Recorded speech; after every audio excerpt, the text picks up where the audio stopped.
नमस्कार, सुप्रभात। सुबह के 7 बज चुके हैं। 7 की बड़ी बात लेकर मैं हूं आपके साथ तृप्ति सोनी। आज सावन का चौथा सोमवार है। आपको ढेर सारी शुभकामनाएं। लेकिन इस बीच कोरोना के मामले बढ़ते जा रहे हैं। कोरोना के हालात पर आज प्रधानमंत्री नरेंद्र मोदी कई राज्यों के सीएम से चर्चा करेंगे। सूत्रों के मुताबिक बैठक में गृह मंत्री अमित शाह, स्वास्थ्य मंत्री हर्षवर्धन भी मौजूद रहेंगे। राज्यों में चीफ सेक्रेटरी और स्वास्थ्य सचिव भी मुख्यमंत्रियों के साथ मौजूद रहेंगे। बता दें कि राज्यों के मुख्यमंत्रियों के साथ पीएम मोदी की ये 7वीं बैठक है, जिसमें अनलॉक 2 के अगले चरण की रणनीति पर चर्चा की जाएगी। इस बैठक के अलावा पीएम मोदी आज वीडियो कॉन्फ्रेंसिंग के जरिए नोएडा, कोलकाता और मुंबई में आईसीएमआर के 3 नए हाई थ्रूपुट लैब का उद्घाटन भी करेंगे, जिसमें सीएम योगी आदित्यनाथ, सीएम ममता बनर्जी और सीएम उद्धव ठाकरे भी वर्चुअल तौर पर जुड़ेंगे।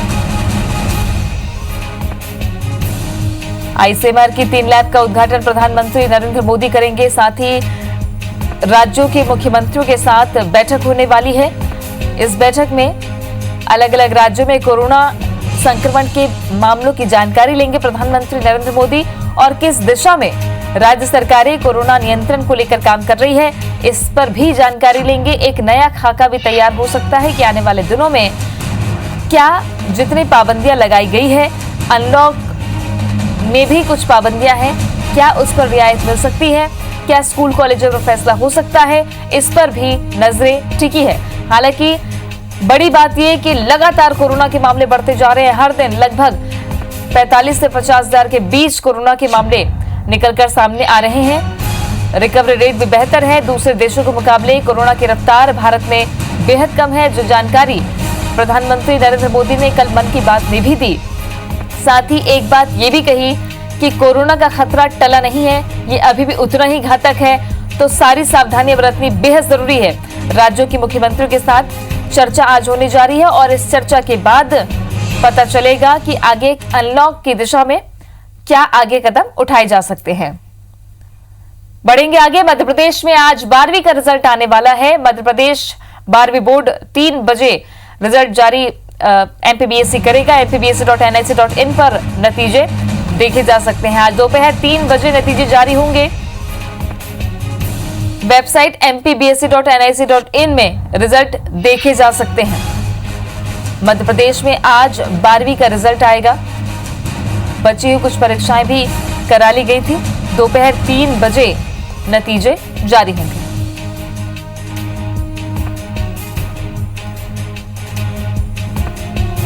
और ये काफी अरसे बाद हो रहा है कि पहले 10वीं का रिजल्ट जारी हुआ मध्य प्रदेश में और उसके बाद 12वीं का रिजल्ट जारी हुआ है।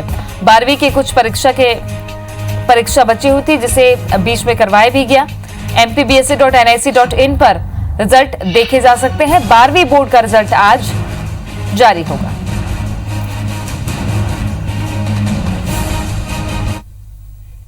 छत्तीसगढ़ में हर रोज कोरोना के मरीज बढ़ते जा रहे हैं। ऐसे में सरकार लॉकडाउन की अवधि और 7 दिन बढ़ा सकती है। सरकार लॉकडाउन बढ़ाने को लेकर आज समीक्षा बैठक करेगी। मुख्यमंत्री भूपेश बघेल आज दोपहर 12 बजे अपने सभी मंत्रियों के साथ छत्तीसगढ़ के लॉकडाउन वाले जिलों में आ रही कोरोना रिपोर्ट की समीक्षा करेंगे। मुख्यमंत्री भूपेश बघेल लॉकडाउन बढ़ाने को लेकर पहले ही कह चुके हैं कि जरूरत होगी तो लॉकडाउन बढ़ाया भी जा सकता है। डॉक्टर्स और विशेषज्ञों का भी मानना है कि कोरोना की कड़ी 7 दिन में नहीं टूटती है। ऐसे में केवल 7 दिन के लॉकडाउन में कोई खास फर्क नहीं पड़ेगा। जिलों में लॉकडाउन बढ़ सकता है। पहले ही 12 से ज्यादा जिलों में छत्तीसगढ़ के लॉकडाउन जारी है। ऐसे में 7 दिन और अवधि बढ़ाई जा सकती है, यानी कि कुल 14 दिन का लॉकडाउन लागू हो सकता है। लेकिन आज सीएम हाउस में समीक्षा बैठक होगी, जिसके बाद मुख्यमंत्री से बातचीत के बाद अलग अलग जिला प्रशासनों को निर्देश दिए जा सकते हैं कि लॉकडाउन कैसे बढ़ाया जाए और क्या कोई रियायत भी दी जा सकती है, इस पर भी नजर है। हालांकि राजधानी रायपुर में बेहद सख्त लॉकडाउन लगाया गया है। सुबह 6 से 10 बजे तक की ही अनुमति है। बाकी जगहों में भी कुछ रियायतों के साथ लॉकडाउन प्रभावी रूप से लागू है और अब ये खबर कि 7 दिन और लॉकडाउन की अवधि बढ़ाई जा सकती है।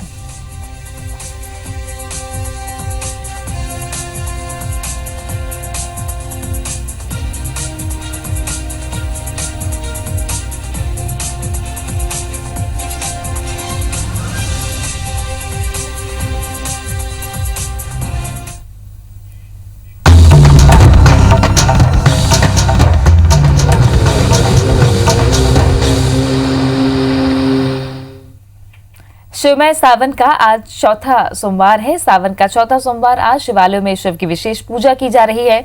महाकाल मंदिर में भस्म आरती हुई। भस्म आरती में इस बार श्रद्धालु शामिल नहीं हुए हैं। भोजपुर के शिव मंदिर में भी विशेष पूजा की गई है। तो ये दोनों ही बेहद भव्य और दिव्य मंदिर, जहां पर भोलेनाथ की आराधना अरसे से की जाती रही है और आज भी आस्था का माहौल वैसा ही देखा जा रहा है।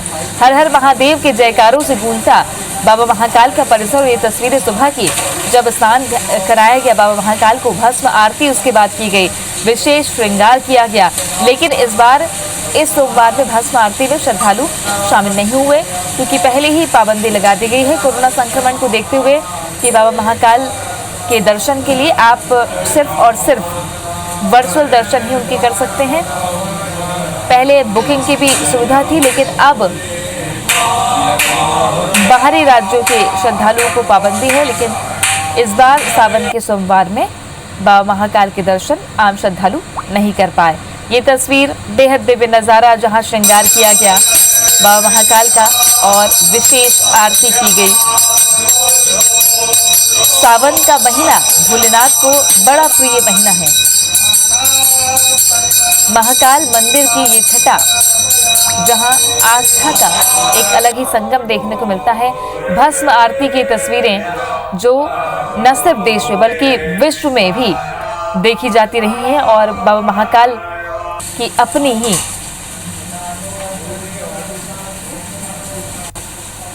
बाबा महाकाल का स्वरूप बेहद दिव्य। और ये कुछ देर पहले की तस्वीरें, सुबह की तस्वीरें आपको दिखा रहे हैं। सुबह 4:30 बजे भस्म आरती हुई। दो सहयोगी हमारे साथ जुड़ गए हैं। उज्जैन से हमारे सहयोगी शालिनी हाडिया और रायपुर से स्टार जैन हमारे साथ में है। सबसे पहले उज्जैन ले चलते हैं। शालिनी, बाबा महाकाल के दर्शन आम श्रद्धालु नहीं कर पाए आज, लेकिन पहले ही की तरह दिव्य नजारा भस्म आरती का।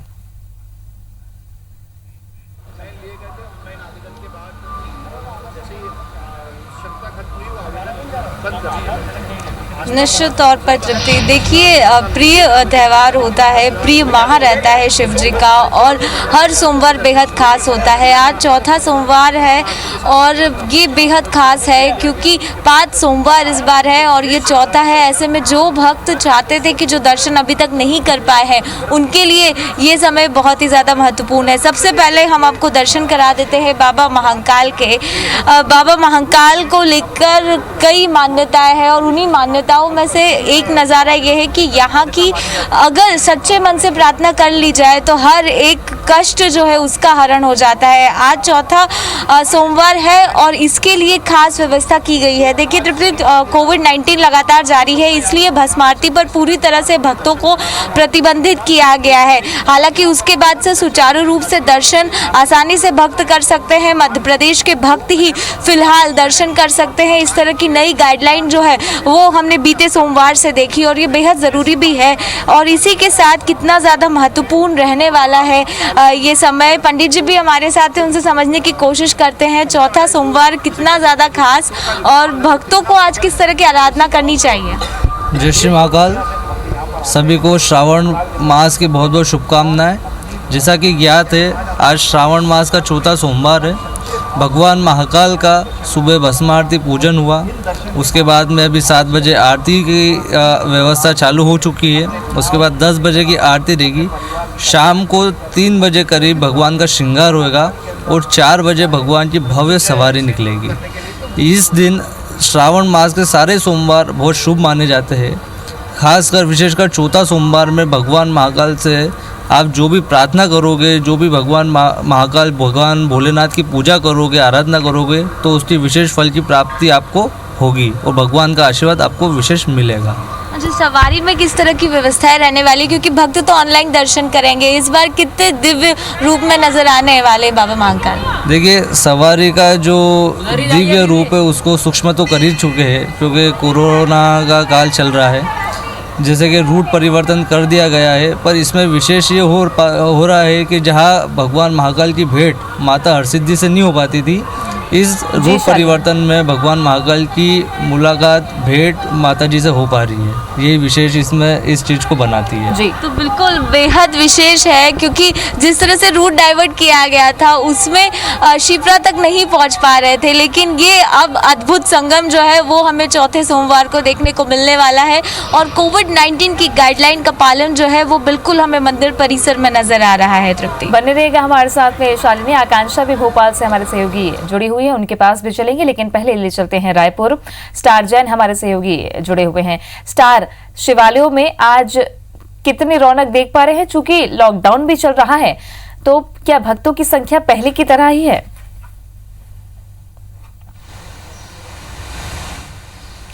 देखिए, लॉकडाउन भले ही हो, लेकिन भक्तों की संख्या लगातार आ रही है यहाँ पर। हालांकि सोशल डिस्टेंसिंग का भी पालन किया जा रहा है। बंजारी धाम में हम मौजूद हैं और यहाँ पे जो शिव भक्त हैं, लॉकडाउन क्योंकि सुबह 6 से 10 बजे तक की थोड़ी छूट है फल और सब्जी के लिए, तो लोग बाहर निकल रहे, तो वो पूजा के लिए भी आ रहे हैं। तो आप देख सकते हैं तस्वीरों में कि शिव भक्ति में यहाँ पर लोग आ रहे हैं। हालांकि आमतौर पर सावन के सोमवार में जितनी भीड़ रहती है वैसी नहीं है यहाँ पर, हाँ, क्योंकि मंदिर समिति ने भी सख्ती की हुई है, यहाँ पर प्रशासन ने भी सख्ती की हुई है, जिस वजह से भीड़ यहाँ पर कम है। मंदिर समिति से हैं हरीश भाई हमारे साथ मौजूद, उनसे बात करते हैं। सावन का सोमवार है, श्रद्धालु आ रहे, भीड़ नहीं है, लेकिन किस तरीके की व्यवस्था आप लोगों ने की है? अभी लॉकडाउन होने के कारण भीड़ कम है, फिर भी सुबह जो प्रति सोमवार के अभिषेक होता है वह मंदिर के ही पुजारियों के द्वारा अभिषेक होता है। उस वक्त कुछ दर्शनार्थी जो है आ जाते हैं और किसी भी हालत से रोक नहीं पाते हैं।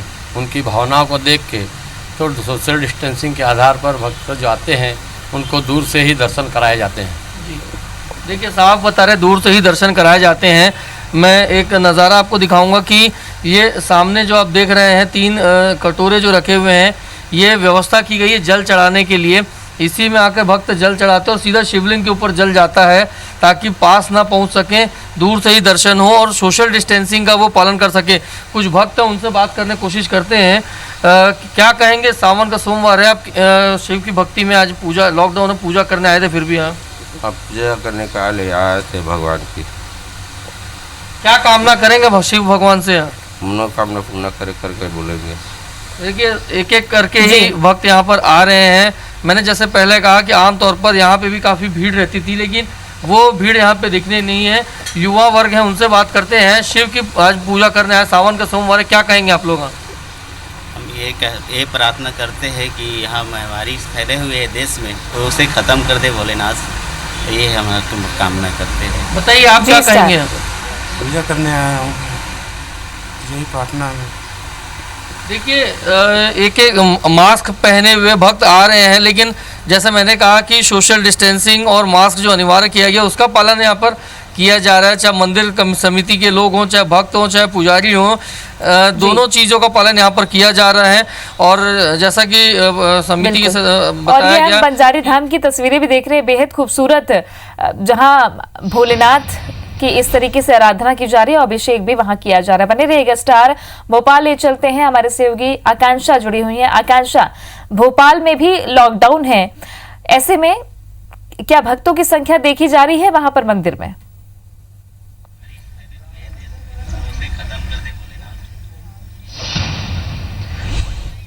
तृप्ति, देखिए बिल्कुल भोपाल की बात करें तो भोपाल में 10 दिनों तक का लॉकडाउन है और इस ड्यूरेशन में ये जो सावन का चौथा सोमवार पड़ा है, भक्तों और भगवान शिव के बीच की सोशल डिस्टेंसिंग हम साफ देख सकते हैं। इस समय मैं भोजपुर मंदिर में खड़ी हूँ और आपको बताऊं कि यहाँ पर भक्त बिल्कुल भी नहीं पहुँचे हैं, कोई इक्का दुक्का भक्ति पहुँच रहे हैं, क्योंकि ये जो मंदिर पड़ता है ये रायसेन जिले में पड़ता है। रायसेन जिले में लॉकडाउन नहीं है, लेकिन भोपाल से आने वाले जितने भी श्रद्धालु हैं वो यहाँ तक नहीं पहुँच सकते क्योंकि भोपाल में लॉकडाउन है।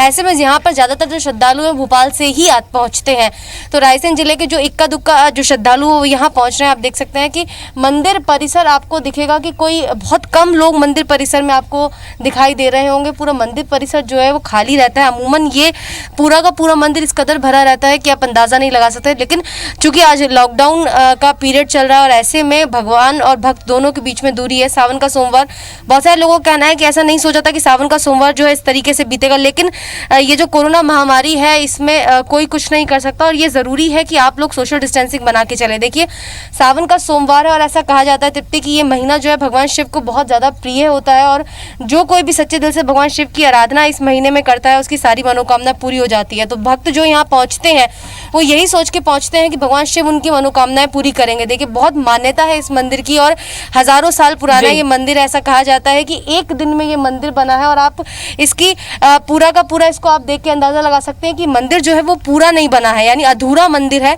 और ये अधूरा मंदिर होने का भी एक ही कारण है कि ये मंदिर जो है इसको एक दिन में बनाने का टारगेट रखा गया था, लेकिन उस दौरान में सुबह हो गई और सुबह होने से पहले जितना ये मंदिर बन सका केवल उतना ही बन सका। देखिए इस मंदिर के अंदर जो भगवान शिव की शिवलिंग है वो विश्व की दूसरी सबसे बड़ी शिवलिंग है और सबसे बड़ी बात, खास बात यह है कि वो जो शिवलिंग है उसको एक ही पत्थर से बनाया गया है। ये पहली बार ऐसा है विश्व में कि वो और कोई इतनी बड़ी शिवलिंग है भोजपुर के इस मंदिर के शिवलिंग का, जो आपने हमको पहले भी दर्शन करवाए हैं। शुक्रिया आप तीनों का जानकारी के लिए और दर्शन करवाने के लिए। स्पीकअप फॉर डेमोक्रेसी अभियान के तहत आज छत्तीसगढ़ कांग्रेस राजभवन के सामने प्रदर्शन करने जा रही है। सीएम भूपेश बघेल, प्रदेश अध्यक्ष मोहन मरकाम समेत छत्तीसगढ़ कांग्रेस के कई नेता इसमें शामिल होंगे। लोकतंत्र बचाओ, संविधान बचाओ की मांग को लेकर यह प्रदर्शन होगा। बता दें कि कांग्रेसियों ने केंद्र सरकार और बीजेपी पर लोकतांत्रिक सरकारों को गिराने की साजिश रचने का आरोप लगाया है। सीएम भूपेश बघेल ने कहा कि बीजेपी सत्ता लोभी पार्टी के रूप में परिवर्तित हो गई है। केंद्र सरकार चुनी हुई सरकारों को गिराना चाहती है और संवैधानिक ढांचे को कमजोर कर रही है। उन्होंने कहा कि केंद्र के इशारे पर राजस्थान के राजभवन में जो कुछ भी घटित हो रहा है वो सभी देख रहे हैं। मुख्यमंत्री को विधानसभा बुलाने का अधिकार है, लेकिन उसे रोका जा रहा है। सीएम ने कहा कि आओ हम सब लोकतंत्र को बचाने के लिए आगे आएं। पीसीसी अध्यक्ष मरकाम ने कहा कि केंद्र में बैठी मोदी सरकार तानाशाही कर रही है। राजस्थान में राज्यपाल विशेष सत्र बुलाने की अनुमति दें। वहीं कोरबा सांसद ज्योत्सना महंत ने कहा कि बीजेपी अपने सत्ता स्वार्थ के लिए देश के लोकतंत्र की हत्या करने के लिए लगी हुई है।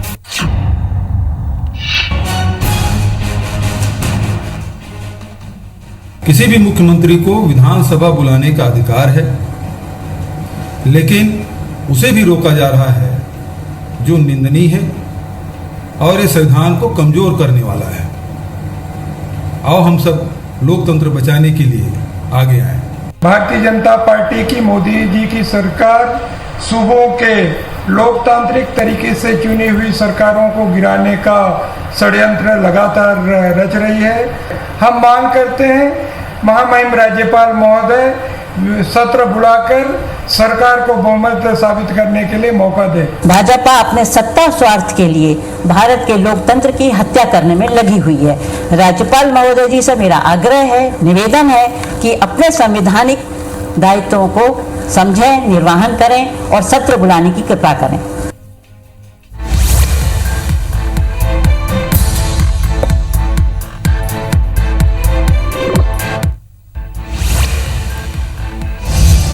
राजस्थान में सियासी संकट खत्म होने का नाम नहीं ले रहा। कांग्रेस की लड़ाई कोर्ट और राजभवन तक जा पहुंची है। हाईकोर्ट के फैसले के बाद अब सुप्रीम कोर्ट आज स्पीकर सीपी जोशी की सचिन पायलट खेमे के विधायकों को भेजे गए नोटिस के मामले में सुनवाई करेगी। बिहार और असम में बाढ़ का कहर जारी है। बाढ़ में दोनों राज्यों में लाखों लोग प्रभावित हुए हैं। बिहार के 12 जिलों की आबादी भीषण बाढ़ का सामना कर रही है। पूर्वी चंपारण को गोपालगंज से जोड़ने वाले डुमरिया पुल को प्रशासन ने बंद कर दिया है। वहीं एनडीआरएफ और एसडीआरएफ की टीमें लोगों के बचाव अभियान में जुटी हुई हैं। दुनिया भर में कोरोना के मामले बढ़कर 1 करोड़ 64 लाख के पार हो गए हैं। वहीं कुल मौत का आंकड़ा 6,51,000 के पार पहुंच गया। अब तक दुनिया में 1 करोड़ से ज्यादा मरीज ठीक भी हुए हैं। दुनिया में सबसे ज्यादा मरीज अमेरिका, ब्राजील, भारत और रूस से हैं। देश में कोरोना के मामले 14,36,000 पार हो गए। देश में अब तक 9,18,000 से ज्यादा कोरोना मरीज ठीक हो चुके हैं। वहीं 32,812 लोगों की कोरोना से मौत हो गई है। भारत में कोरोना के एक्टिव केस 4,84,000 के पार हैं। एक दिन में 48,000 नए केस मिले। मध्य प्रदेश में पिछले 24 घंटे में 874 नए पॉजिटिव मरीज मिले। कोरोना के पॉजिटिव केस 27,800 हो गए हैं। प्रदेश में 811 मरीजों की मौत हो चुकी है। अब तक प्रदेश में 19,228 मरीज ठीक भी हुए हैं। प्रदेश में एक्टिव मरीजों की संख्या 7,857 है। राजधानी भोपाल में 205 नए मामले मिले। छत्तीसगढ़ में एक दिन में 429 कोरोना मरीज मिले हैं। राज्य में मरीजों की संख्या 7,613 पहुंच गई है। प्रदेश में एक्टिव मरीजों की संख्या 2,626 है। छत्तीसगढ़ में अब तक 4,944 मरीज स्वस्थ होकर घर लौट चुके हैं। राज्य में कोरोना से अब तक 43 लोगों की मौत हुई है। रायपुर से सबसे ज्यादा 199 नए केस मिले हैं। इंदौर के मल्हारगंज थाने के क्षेत्र के जिनसी क्षेत्र में शंकरगंज रहवासी संघ व्हाट्सएप ग्रुप में सीएम शिवराज सिंह चौहान को लेकर गलत टिप्पणी की गई है। इसे लेकर बीजेपी नेता ने मामले की शिकायत दर्ज करवाई। पुलिस ने मामला दर्ज कर आरोपी युवक की तलाश शुरू कर दी। मध्य प्रदेश के सीएम शिवराज सिंह चौहान के गृह जिले सीहोर के लाडकुई में रेत ठेकेदारों के गुर्गों के हौसले बुलंद हैं। शनिवार की देर रात रेत खनन को लेकर हुए विवाद में गुर्गों और डंपर संचालकों के बीच लाडकुई पुलिस चौकी के सामने फायरिंग हुई। बिलासपुर कलेक्टर डॉक्टर सारांश मित्तर एक नए अंदाज में नजर आए। लॉकडाउन में निरीक्षण पर निकले कलेक्टर ने समाजसेवी संगठनों के साथ मिलकर गरीब भूखे जरूरतमंदों को खाना परोसा। इसके लिए all India Sikh student federation के युवाओं का हौसला भी बढ़ाया। कहते हैं अगर मन में कुछ करने का जज्बा हो तो कोई भी मुश्किल आड़े नहीं आती। पक्के इरादों के आगे तो कमजोरी भी ताकत बन जाती है। ऐसा ही कुछ कर दिखाया है गौरेला के मोटर मैकेनिक अकील खान ने, जिन्होंने लॉकडाउन के समय का सही उपयोग कर अपना हुनर दिखाया। अकील ने अपनी साइकिल में ही इंजन लगाकर उसे मोटरसाइकिल में बदल लिया। अकील अब गांव में इसी से घूमते हैं। इंजन चले साइकिल को देख सभी तारीफ करते हैं। अकील ने बताया कि वो गौरेला से करीब 35 किलोमीटर दूर दानी कुंडी में अपने भाइयों के साथ गैरेज चलाते हैं। उसी से घर का खर्च चलता है। लॉकडाउन में कोई काम नहीं था तो कुछ नया करने की सोची, जिसमें उसके भाइयों ने पूरा सहयोग किया। कबाड़ में रखी साइकिल को जुगाड़ से मोटरसाइकिल बना दी, जो 1 लीटर में 40 से 50 किलोमीटर का एवरेज देती है। अभी इसमें कुछ काम बाकी है, उसके बाद ये और बेहतर हो जाएगी।